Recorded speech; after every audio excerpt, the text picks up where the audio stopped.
Hi, and welcome to Appalachian Cooking. I am Tina Cooley, and I'm glad you joined me here today. We're going to be making baking powder biscuits. Not too many people make biscuits from scratch these days, and we're going to go ahead and make them. I'm going to teach you what to do.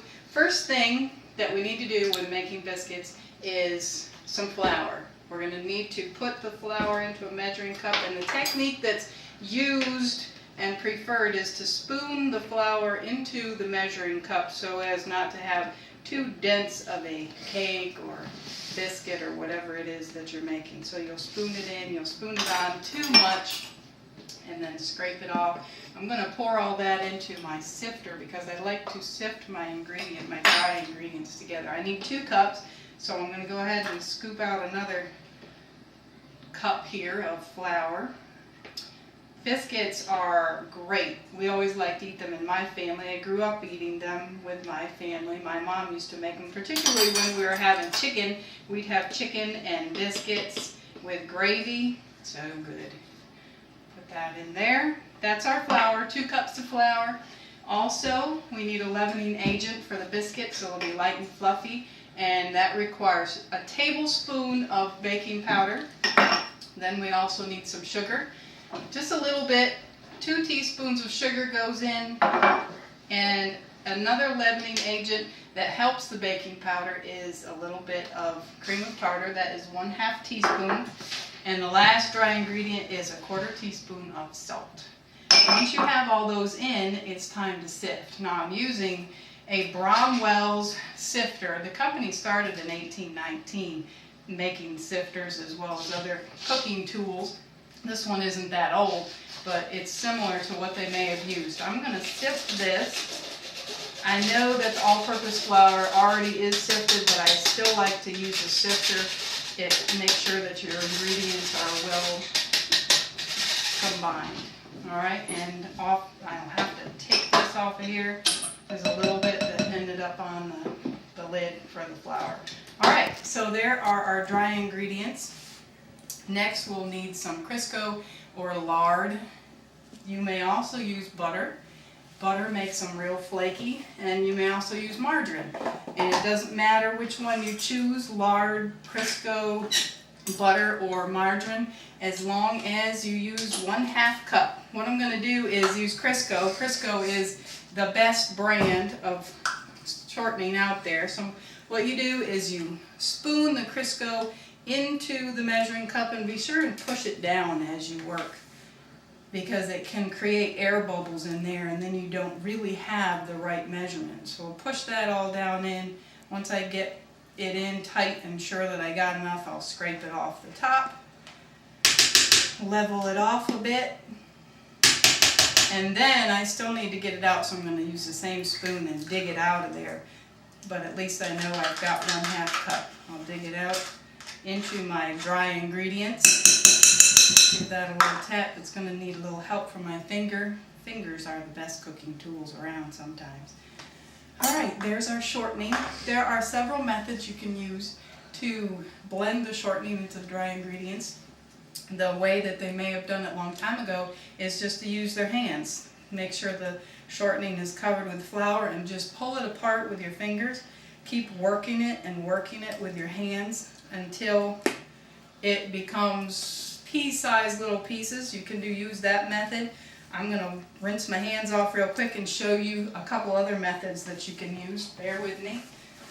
I'm sure cooks back in Appalachian days had fewer tools than what we might find today, so they probably use their hands as often as I would use my pastry blender, which I'll show you. The pastry blender, it has the tines that you can use. It'll push into the shortening and the dry ingredients and it'll cut it all apart. A fork, with the tines of a fork, you can do the same thing that a pastry blender does. So if you don't have one of these, never fear, you can still get the job done. I'm going to use my pastry blender since I have it. I'm going to push this in here and keep working it until I get it into pea-sized pieces so it's well incorporated into the dry ingredients. I was reading that children as young as 5 would learn how to make biscuits in the Appalachian Mountains. because Mom was busy doing a lot of other cooking. It took a while to do some of the other things, so she'd give the job of making the biscuits to the children. One child, even her mother had a board that she would put on the floor, and she would make the biscuits on the board on the floor. All right, we've got that done. The next thing that we need is our liquid. And you can use buttermilk. I'm going to use milk today instead of buttermilk. If you want to use buttermilk, you're going to need to, hang on, I need to get a measuring cup and then I'll tell you about the buttermilk. Let's see. Grab one here out of the cupboard. Got a measuring cup and I got some milk. If you use buttermilk, you need to use a little bit more. I'm going to use 2/3 cup milk, but it's 3/4 cup buttermilk, and you also need to add 1/4 teaspoon of baking soda to all those other dry ingredients if you use buttermilk. So we've got our milk. What I want to do now is to make a little well in the center, and I'm going to pour my milk into there and then just stir it. Stir it around, keep it going till it comes together. It may end up being a little dry, it may not. Just make sure you keep going with it until you get all of it combined. The dry ingredients are not there anymore. They're all mixed in, and then it's ready to roll. So I'm going to grab a little flour, place it onto my work surface here. You can use anything as your work surface, anything that works. I'm going to throw that on there, and then I'm just going to grab my dough out of this bowl, work it around, and you do need to knead this. You need to knead it about 10 or 12 times, get it all worked together. I'm going to put this bowl over here out of the way. Check my oven in a second. Got a timer going. Got some biscuits ready to eat here in a little bit. I've got it all pounded down. Now I'm going to roll it. You can roll it to whatever thickness you like. If you like thin biscuits, just roll it a little thinner. Keep in mind that they will puff up. They've got that baking powder in there. Alright, once you roll them out, you can cut them. I have a couple different things that I could use to cut the biscuits. This is a donut cutter, but if you take this little insert out, it can become a biscuit cutter. I could use that. I also have a cutter that is a cookie cutter that we could use. And if you don't have any kind of cutter, a glass will work. Just push it down onto your dough, and ta-da, you have a biscuit. I'm going to put these onto my baking stone. I'm going to set these on here as I get them cut out. So I'm going to just go ahead and get all these cut out and placed onto my board.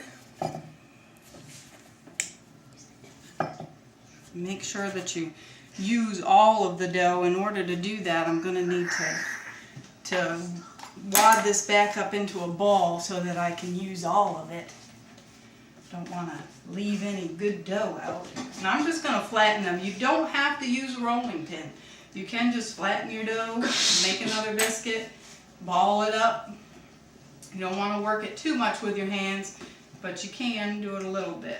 Ball it up again. Now I've got another biscuit. And what I usually do is I'll just make this little guy into a little biscuit like that and put it together. If you want them crispy all the way around, make sure they don't touch. If you want them to be softer on the outsides, then you'll push them together and let them cook close together. I'm going to leave them separate because my family likes them to be crispy all the way around. Alright, there's our biscuits. I'm going to grab a hot pan here. I've got some into the oven that should be done. Oh yeah, they look great. These are some that I put in. Your oven needs to be hot, 450 degrees. I'm going to stick these in, and they will bake for 10 to 12 minutes. Set the timer, and there are the biscuits. I'm going to show you how delicious these biscuits look. I wish you could taste them, but they are going to be great. Grab one out of here. Grab a plate to eat it off from. A nice, hot, delicious biscuit. cut it open. It'll be steaming hot. Slather a little bit of butter on that. Doesn't that look great? Could bite right into that. If you like, you may eat some sorghum on it. The Appalachian people made their own sorghum and they would put it in jars. It's a molasses product. This one comes from Rio Grande, Ohio, where Bob Evans has his farm. We went there for a festival and brought that home. Or apple butter works great. This is Ann's apple butter from Troutville, Virginia. And I also have some homemade cherry jelly that my family and I made after picking cherries right here on Langhorne Lane in Lynchburg, Virginia. So there are some choices. Best way, just grab it, take a bite. Crispy, delicious. Thank you for joining me. Baking powder biscuits, you can do them at your home as well. Don't forget to join me tomorrow. Aunt Ruth will be here. She's going to make her famous hickory nut cake. Come on, Aunt Ruth. Come on in and say hi to the audience. She's got her hickory nuts all cracked. She's ready to go. So we'll see you all tomorrow. Bye-bye.